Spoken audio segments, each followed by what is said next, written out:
अनेक दिनर इच्छा थिला भुवनेश्वर पाखरे थिबा कोनोसी गोटे ऐतिहासिक स्थली एवं पौराणिक स्थली होइथिबो सेंती जगह को जिबा। तो एटा गोटे लवणगिरी ना आम शुणिलु जोठी कि लवणेश्वर महादेव अछंती आउ जोठी लवणासुर दैत्य को बध करथिले रामंकर पुओ लव। तेणु सेठी लवणासुर जो महादेव को पूजा करुथिले से महादेव मंदिर जहाँकि कालक्रमे पोती जाइथिला एवं ताकू उद्धार करिकरी ग्रामवासी माने ताकू पूजा करुथिले। सेटा को भविष्य 1000 वर्ष पूर्वर कथा यहाँ ये पद्मनाभ राजा जड़े थे से युद्ध करने जाती से पहाड़ उपर जाती से रेस्ट नियंती विश्राम स्थली थिला से से मंदिर को पूजा करुथिले। तो एमती चलता सब महादेव को पूजा चलता लवणेश्वर महादेवंकर लवणगढ़र एवं कालक्रमे से मंदिर नष्ट हो गला। एबे गत 25-30 वर्ष है ग्रामवासी मैंने चेष्टा कर मंदिर तैयारी कर। आम भुवनेश्वर बाहर भुवनेश्वर 17 किलोमीटर से जगह। तेणु यहाँ बर्तमान पाखापाखि पहुँची गलुणी से पहुँचबू दर्शन करूँ आ दर्शन करके आपण मानक सब जनइबू। ये गेट पाखापाखि आसीगला आम भितर बर्तमान प्रवेश करूँ देखा कौन हो भितर जाऊँगी ना ना गाड़ी। हाँ भितर को जाऊँगी आम भितर को बर्तमान गलु जाओ ठीक अच्छे। जगन्नाथ मंदिर लवणगिरी लिखाई बस आम देखा जाऊँ भितर भितर तीर्थयात्री अच्छा ना ना लोक अच्छा ना ना पर्यटक अच्छा ना ना जाना जाऊ चाहे जगन्नाथ पाखे पहुँची जीवु आम से पाताल फुटा महादेव भी अच्छा बोली कहती दर्शन करूँ। बहुत ना शुणीचु प्रभा जी निश्चय दर्शन करी देवे आमको। तापर आ गोटे कथा ये कौन सूर्योदय बहुत चमत्कार दर्शन मिले बोली कहती सूर्योदय एवं सूर्यास्त। तेणु आज से भी दर्शन करार आमर मन भितर बांछा अच्छी।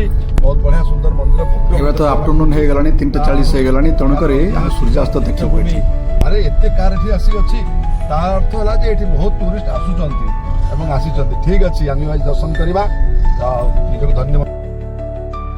सूर्योदय तो देखी है सूर्यास्त समय आम आज पहुँची जाइछु कि सुंदर मनोरम देखु दृश्य सूर्य देखा जाउछन्ति केते सुंदर ये हूँ जगन्नाथ मंदिर केते सुंदर भव्य मंदिर वास्तविक खोला परिवेश बहुत मनोरम लगुच। ये लवणगिरी पहाड़ जगन्नाथ मंदिर पाखे शिव मंदिर विमला मंदिर महालक्ष्मी मंदिर एवं अनति दूर में महावीर हनुमान मंदिर अच्छी सब देखिए। देखूँ बाहरी थी मुझे बर्तमान गरुड़ स्तंभर चित्र देखा आपण को कि सुंदर मनोरम लगुच जगह। ये देखूँ मुगुनी पथर सिंहर पछपट कि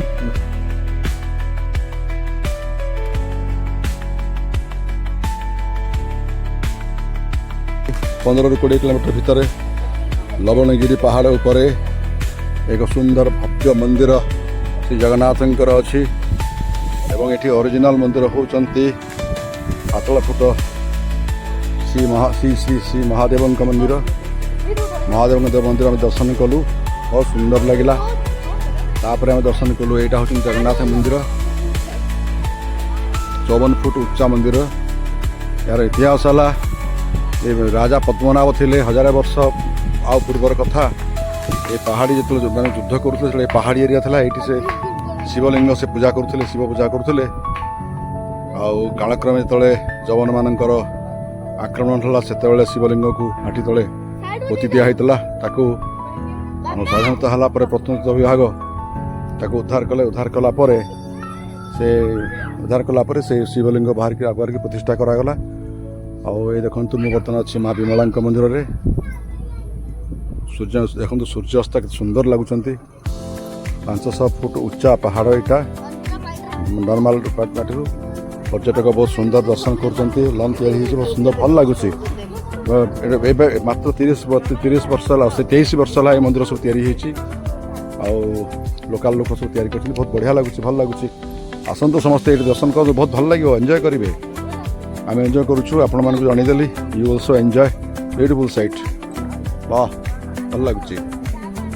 आठ भल पवन होती सूर्यास्त सूर्यास्त समय सूर्य उदय बेलू बहुत सुंदर एपटे देखा सूर्य बहुत सुंदर लगे भल लगे। समस्ते कहती आज आम सूर्यास्त देखिपुँ जहाँ हो वी आर लकी। आपने आसतु उपभोग करूँ। जय जगन्नाथ जय जगन्नाथ जय जगन्नाथ।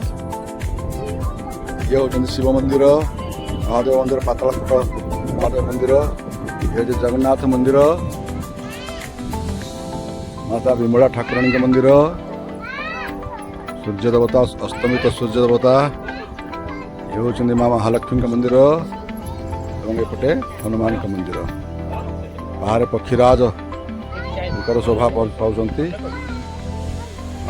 ये सुंदर लगे जगटा।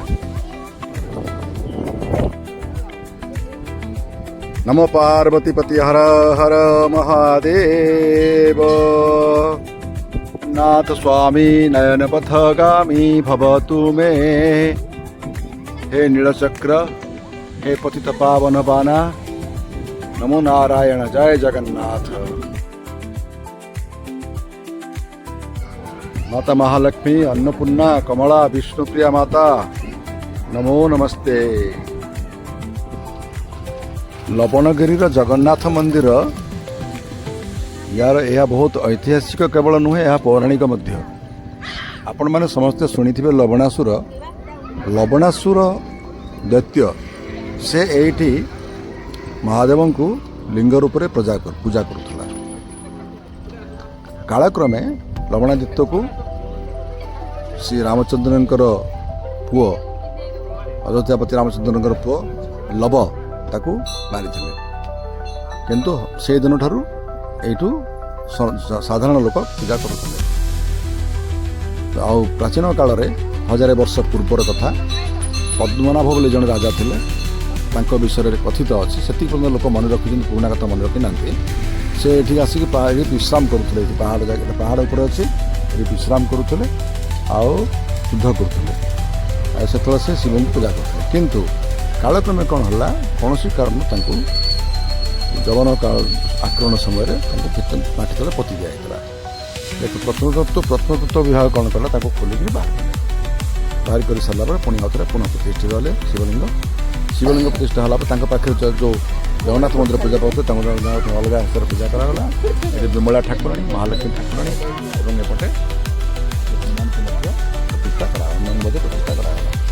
एमती हिसाब से यार हूँ ये कहानी आसन समस्त देखते बहुत भल जगह लगे आम बस बसीचु ये बहुत सुंदर मजा नौ बसई बहुत सुंदर बस बहुत सुंदर हवा पवन सूर्योदय सूर्यास्त बहुत भल लगे देखा जे कहीं भी एठिक आसवे भल लगे रहा बहुत सुंदर लगुच जगह छाड़ी इच्छा होनी तेणु बंधुगण आप सब देखईदेली जहाँ कि कहवा कथा कहीदेली। सो जब आप भल लगे भिडटी देखी आसतु ये लाइक करूँ कमेंट रे जय जगन्नाथ लिखि दियो और सब्सक्राइब भी कर दिंतु। जय जगन्नाथ। नमो पार्वती पति हर हर महादेव।